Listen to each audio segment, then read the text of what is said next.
আমরা কিন্তু আছি টাঙ্গাইল ডিস্ট্রিক্ট হেলিপ্যাড মাঠে বর্তমানে অবস্থান করছি সালাম স্টিল ভোটের গাড়ি নিয়ে। আমরা এখানে সকাল থেকে অবস্থান করছি, এটি টাঙ্গাইল জেলার 5 আসনের মধ্যে পড়েছে। আমরা এখানে সকাল থেকেই ঘুরছি, এখানে কিন্তু ব্যাপকভাবে চলছে আগামী নির্বাচনের প্রচারণার কাজ। এখানকার মনোনয়নপ্রাপ্ত যারা প্রার্থীরা রয়েছেন তারা কিন্তু বিভিন্ন মিছিল মিটিং থেকে শুরু করে পোস্টার ব্যানার এমনকি তারা শীতার্তদের মাঝে কম্বল বিতরণের মতো কাজও কিন্তু তারা করছেন। আপনাকে একটু দেখাতে চাই, এখানে কিন্তু বাজারগুলোতে কিন্তু ব্যাপকভাবে প্রার্থীরা তাদের প্রচারণার কাজগুলো চালিয়ে যাচ্ছে। আপনাকে একটু জানিয়ে রাখতে চাই, টাঙ্গাইল সদর উপজেলায় একটি পৌরসভা ও 12টি ইউনিয়ন নিয়ে গঠিত এই আসনে মোট ভোটার সংখ্যা রয়েছেন 4,60,716 জন।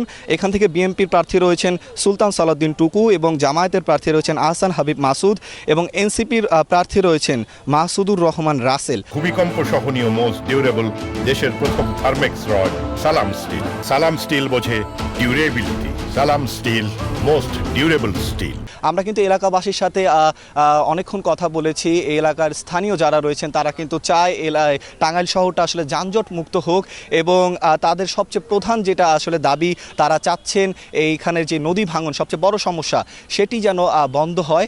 আমাদের সাথে এলাকার দুজন ভোটার রয়েছেন, তাদের কাছে জানতে চাই আগামী নির্বাচন নিয়ে তাদের কি ভাবনা। আপনি আসলে আগামী নির্বাচন নিয়ে কি ভাবছেন? আগামী নির্বাচন নিয়ে ভাবতেছি যে রাস্তাঘাটের উন্নয়ন হোক, নদী ভাঙন বন্ধ হোক, আরও আর কি যত ঝামেলা আছে সব কিছু বাদ দাক, ভালো একটা সুস্থ দেশ। আপনার আগামী নির্বাচনে কি রকম প্রার্থী চাচ্ছেন? আমি প্রার্থী চাই যে আগামী 16 বছর তো আমরা কোনো ভোট দিতে পারিনি, এর জন্য আমরা চাচ্ছি নতুন ভোটার হিসাবে যেন আমরা সুষ্ঠু লোক নির্বাচন করতে পারি এবং ভোট প্রদান করতে পারি। ভাবনা যেমনটা শুনলেন, এই এলাকার মানুষরা আসলে চাচ্ছে সুষ্ঠু নির্বাচন এবং তাদের ভোট দেওয়ার যে অধিকারটা সেটা তারা ফিরে পেতে চাচ্ছে। এই ছিল সালাম স্টিল ভোটের গাড়ি থেকে সর্বশেষ আমার কাছে খবর।